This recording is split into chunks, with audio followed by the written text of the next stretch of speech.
The red light is on. Now the red light is on. All right. All right, very good. Hey, welcome to Beer Dogs. I'm Kalen. And I'm Scott, and together we're known as the Beer Dogs. And we want to thank you and welcome you to episode 001, episode 1, our first episode of Beer Dogs, where we will be basically drinking beers and shooting the shit. First, I want to give great props out to Banter Beer and Wine Store. We got these wonderful shirts last night when we were there. Matt Stipe at Banter gave us a great tour of the establishment at 72nd, 73rd in Detroit. 73rd in Detroit, in Cleveland, Gordon Square. Wonderful selection of almost impossible to find beers and wines.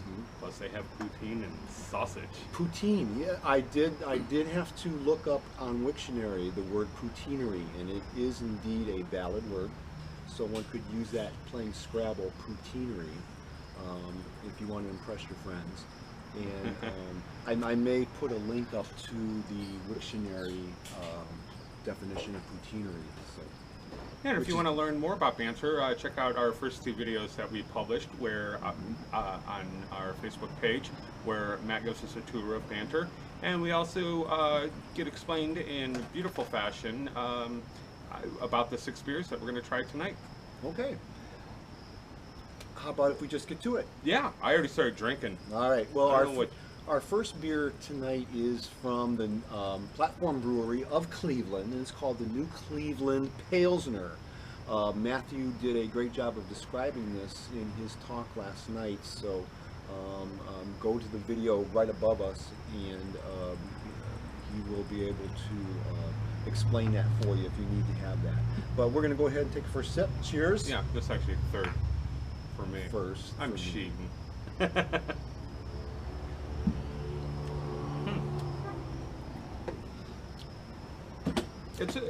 It's a strong Pilsner. There's a little something there. There's a little something at the end of that. It's almost sweet. There's a little almost sweetness at the end of that. Yeah, it's strong, but it's clean.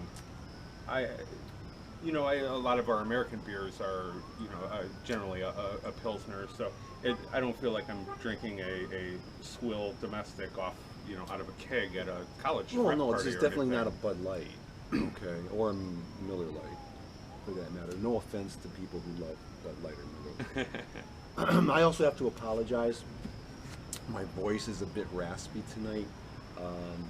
Is before we actually came here to Kalen's Patio, since we are discussing the end of summer patio beers, and I did put on my bug spray because we're out on Kalen's Patio. Where was I going with this? This is where I was going with this. My voice is raspy. The producer wanted a pumpkin spice latte from Starbucks, and because she's the producer, whatever the producer wants. So this producer, she by any chance a white girl?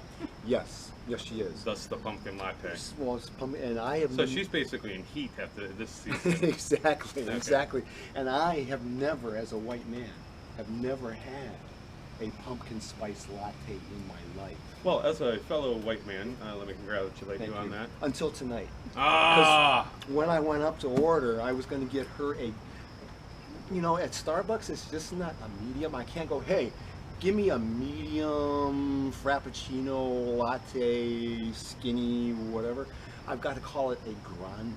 Yeah, screw Starbucks. I know, grande. It's small, medium, See, large. Grande doesn't grande mean large? I don't or know. Big? I don't know. This is why I generally just go to Dunkin' Donuts. But anyway, so instead of ordering one grande pumpkin spice latte, I made the mistake of ordering 2. One for the producer and one for me. And I ended up choking on it. I ended up like really choking on it. And this was after earlier in the week having choked on a piece of pizza crust that I was eating while driving. Number one, you should never eat you should never drink and drive, all right? You should always be on somebody's patio when you're drinking a beer. Great place for a beer.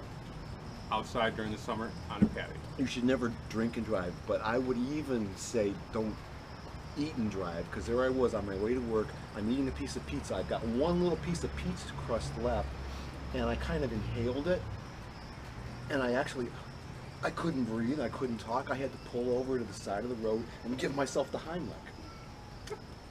So it was a good thing that that worked out. But anyway, I had a very similar experience tonight with a Starbucks Grande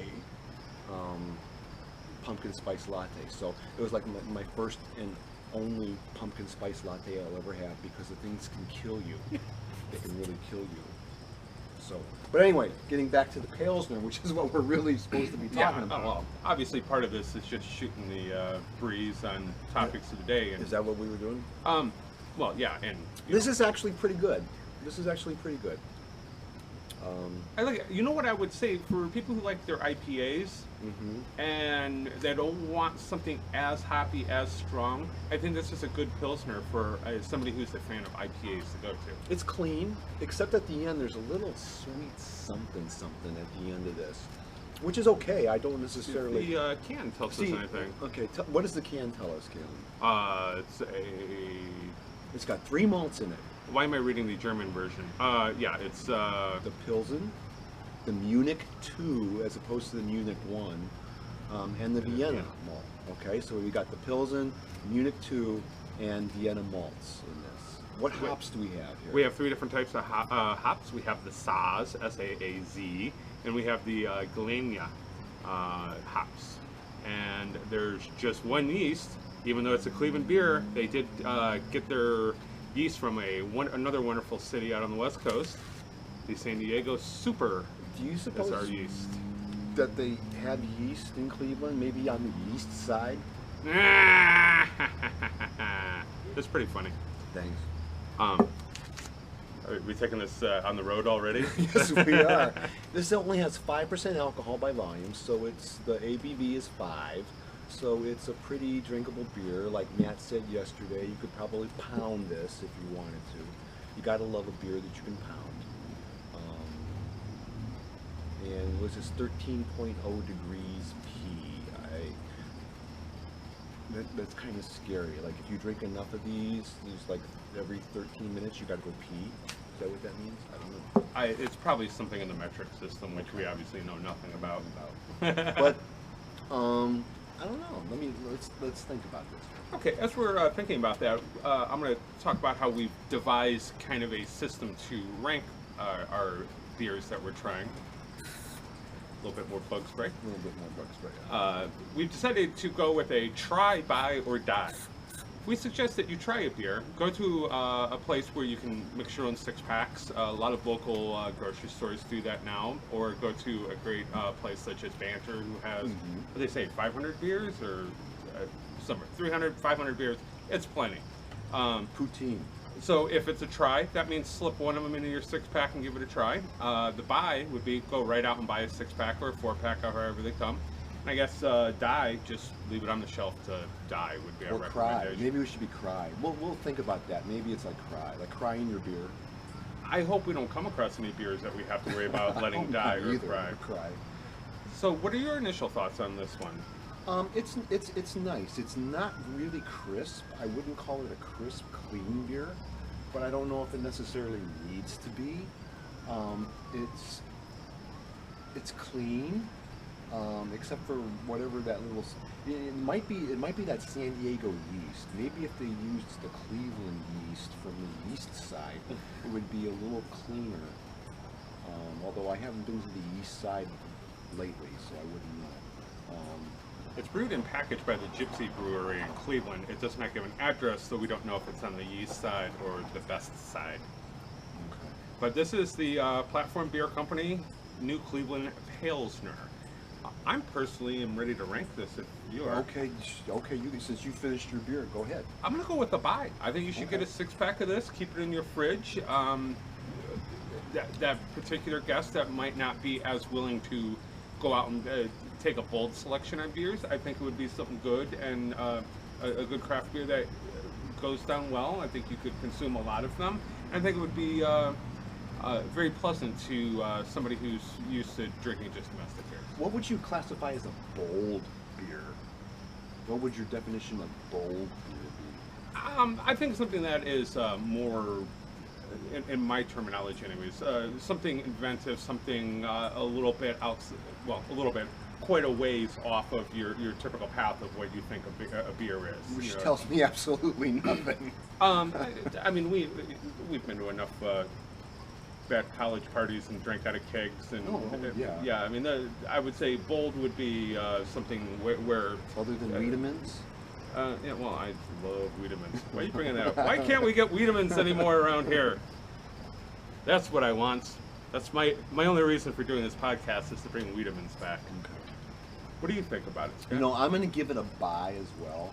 It is very pleasant. I don't know if I could necessarily be like Matt and pound a 6-pack of these, but you know, 1 or 2 on occasion would be very good. And I think you're right.